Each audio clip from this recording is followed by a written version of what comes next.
Python में operators को total 7 groups में बांटा गया है और मैं इन ग्रुप्स को टोटल 2 पार्ट्स में बांटता हूँ। पहला है बोरिंग ग्रुप और दूसरा है एक्साइटिंग ग्रुप। लेकिन पहले चलो बोरिंग ग्रुप को ही निपटा लेते हैं, ठीक है।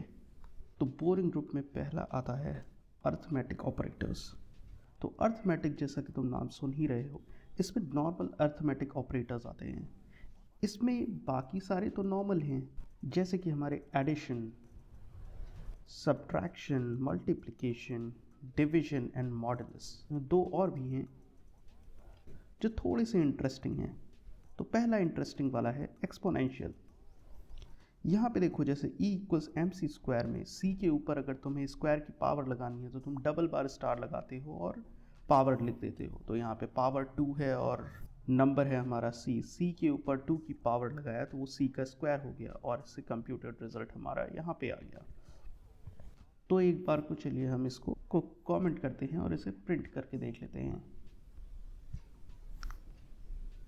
ये देखिए, यहाँ पे ये मल्टीप्लिकेशन होके रिजल्ट हमारे पास आ गया है। तो रिजल्ट राइट है। और दूसरा जो इंटरेस्टिंग ऑपरेटर है वो है फ्लोर डिवीजन। फ्लोर डिवीजन में यार कुछ खास नहीं होता है, ये नॉर्मल डिवाइड ही होता है। लेकिन इसमें छोटा सा एक डिफरेंस ये है कि 7 को अगर तुम 2 से डिवाइड करो तो आंसर आता है 3.5। अब 3.5 की फ्लोर वैल्यू क्या होगी? वो होगी 3। तो बेसिकली ये फ्लोर डिवाइड कुछ नहीं करता है, डिवाइड के रिजल्ट को फ्लोर पे राउंड कर देता है। अब आता है इस ग्रुप का दूसरा सदस्य, असाइनमेंट ऑपरेटर।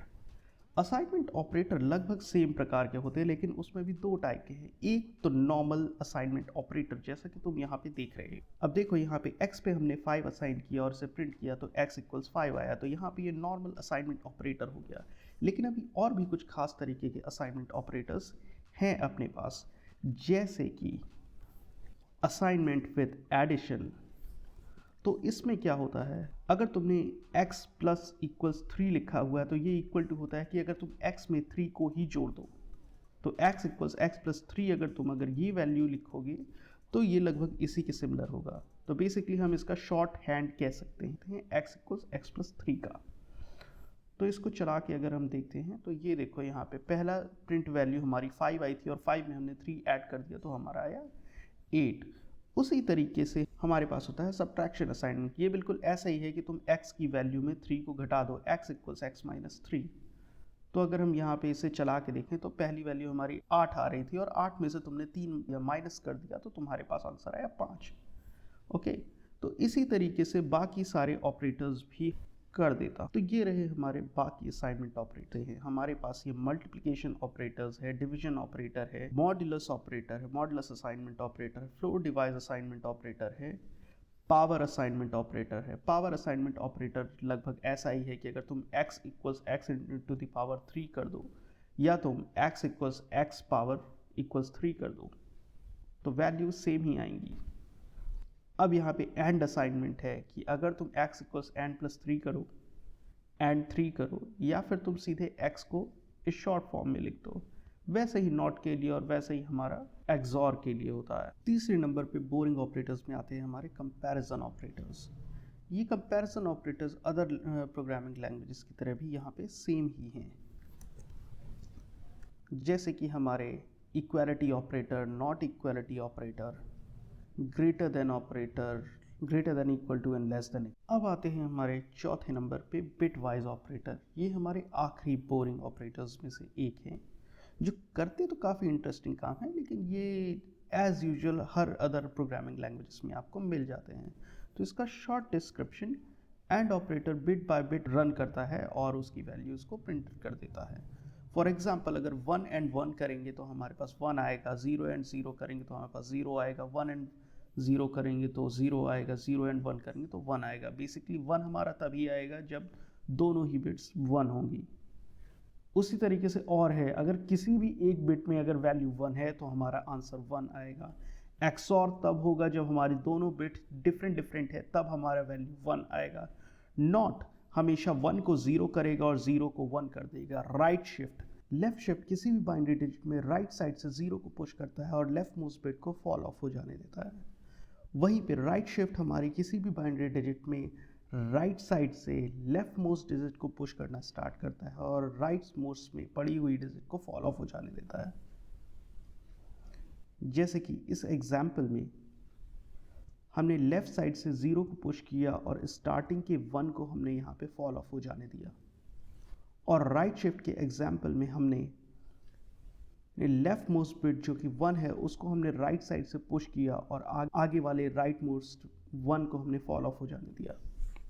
तो चलिए बढ़ते हैं हम अपने इंटरेस्टिंग ऑपरेटर्स की तरफ, जहाँ पे पांचवा ऑपरेटर आता है हमारा लॉजिकल ऑपरेटर। ये थोड़े इंटरेस्टिंग इसलिए हैं क्योंकि नॉर्मल प्रोग्रामिंग लैंग्वेजेस में हम सिंबल्स जैसे कि एंड, और एंड नॉट सिंबल्स का यूज़ करते हैं, लेकिन यहाँ पाइथन में हम normal words AND, OR and NOT words का यूज़ करते हैं। फॉर एग्जांपल अगर A को हम वैल्यू ट्रू असाइन करें और B को हम वैल्यू फॉल्स असाइन करें तो A एंड B की वैल्यू ट्रू तभी आएगी जब A एंड B इक्वल हैं। चूंकि यहाँ पे दोनों इक्वल नहीं है तो इसलिए यहाँ पे रिटर्न वैल्यू फॉल्स आएगी। और अब यहाँ पे अगर हम और ऑपरेटर का इस्तेमाल करते हैं तो और ऑपरेटर हमें ट्रू वैल्यू तब रिटर्न करता है जब A और B में से दोनों में से कोई एक भी अगर ट्रू होता है, तो इस केस में यहाँ पे हमारी वैल्यू ट्रू आएगी।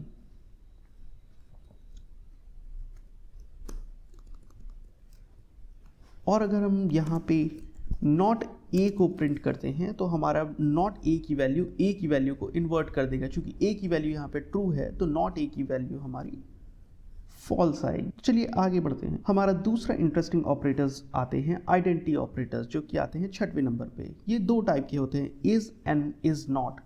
इज एंड इज नॉट दोनों ऑपरेटर सिर्फ इतना ही बताते हैं कि ये जो दो ऑब्जेक्ट के बीच में ये ऑपरेटर लगाया जा रहा है, क्या ये दोनों ऑब्जेक्ट सेम मेमोरी में रिसाइड करते हैं या नहीं। फॉर एग्जाम्पल अगर हम इस एग्जाम्पल को देखें कि ए को हमने एक ऑब्जेक्ट ए असाइन किया हुआ और बी को हमने ए असाइन किया है, तो बेसिकली ए और बी सेम मेमोरी को रेफर कर रहे हैं, इसलिए ए इज बी का रिजल्टेंट हमारा ट्रू आएगा। और अगर हम b को फिर से दूसरा ऑब्जेक्ट असाइन कर देते हैं तो a इज b का रिजल्टेंट हमारा फॉल्स आएगा।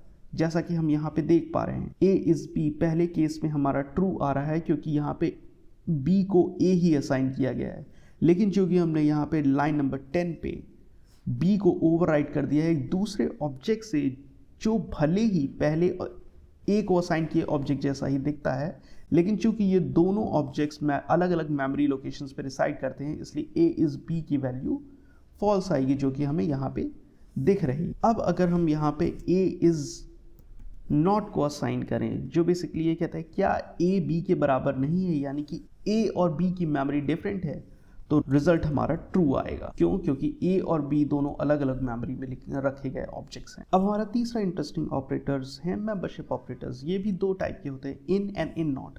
ये ऑपरेटर्स हमें ये बताते हैं कि गिवन वेरिएबल क्या गिवन डेटा कलेक्शन के अंदर एग्जिस्ट करता है या नहीं। फॉर एग्जाम्पल अगर हमारा एक वेरिएबल a है जिसको हमने वैल्यू 1 2 3 की लिस्ट असाइन करी हुई है और हम इससे क्वेश्चन करते हैं कि क्या 1 हमारा a में एग्जिस्ट करता है, तो वैल्यू हमारी ट्रू आएगी। क्यों? क्योंकि 1 हमारा इस लिस्ट 1 2 3 में एग्जिस्ट करता है।